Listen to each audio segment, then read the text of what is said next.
ஸ்ரீ குருப்யோ நமஹ. அனைவருக்கும் அன்பு வணக்கங்கள். இந்த வாரம் இறையொருள் பெற்ற மகனீயர்கள் வரிசையில் நாம் பார்க்க இருப்பது சிபிச்சக்கரவர்த்தி.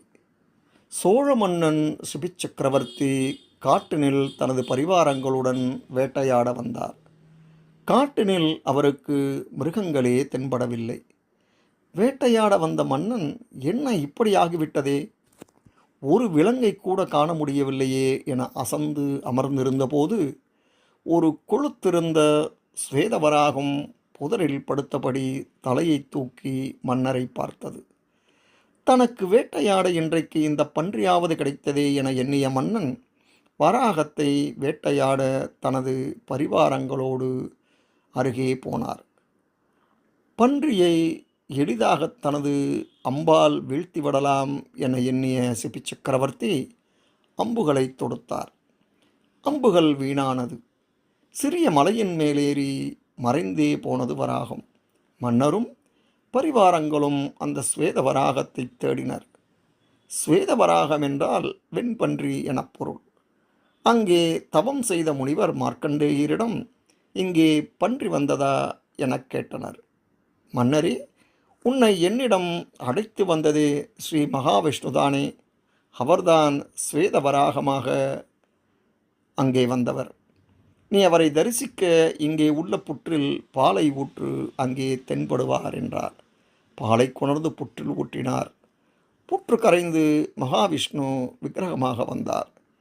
இந்த இடத்தில் கோயிலை கட்டி இவரை பிரதிஷ்டை செய்யுங்கள் என்றார் முனிவர். கோயிலை கட்டிய பின் இங்கே யாரும் அவரை வணங்க வரமாட்டார்களே என்றார் மன்னர். வடதிச பகுதியில் உள்ள 3700 வைணவ பக்தர்களை இங்கே குடியமர்த்தக மன்னா என்றார் முனிவர். கோயிலை கட்டி வடநாட்டிலிருந்து 3700 பேரை அழைத்து வந்தார் மன்னர். மார்க்கண்டேயர் அவர்களை எண்ணி பார்த்தார். 3699 பேர்தான் இருந்தனர். ஒருவர் குறைந்து விட்டாரே என ஆதங்கப்பட்டார் முனிவர். நான் எண்ணி பார்த்தபோது 3700 பேர் இருந்தனரே, எப்படி ஒருவர் குறைந்தார்? கோயிலுள்ளே இருந்து வெளியே வந்த பெருமாள், அந்த ஒருவர் நான் தானே எனச் சொல்லி சிபிச்சக்கரவர்த்திக்கும் மார்க்கண்டேயருக்கும் பக்தர்களுக்கும் காட்சி தந்தார். சுத்தஸ்படிக சங்காசம் பூர்ணச்சந்திரம் நிபானனம் கடின்யஸ்தகரத்வந்த்வம் ஸ்ரீமுஷ்ணேஷம் நமாம்யகம். நீங்களும் இந்த ஸ்வேத வராகரை தரிசிக்க வேண்டுமெனில் திருச்சி அருகே உள்ள திருவள்ளரை சென்று தரிசிக்கவும். அடுத்த பதிவிலே இன்னொரு மகனீயரை பற்றி பார்ப்போம். நன்றி, வணக்கம்.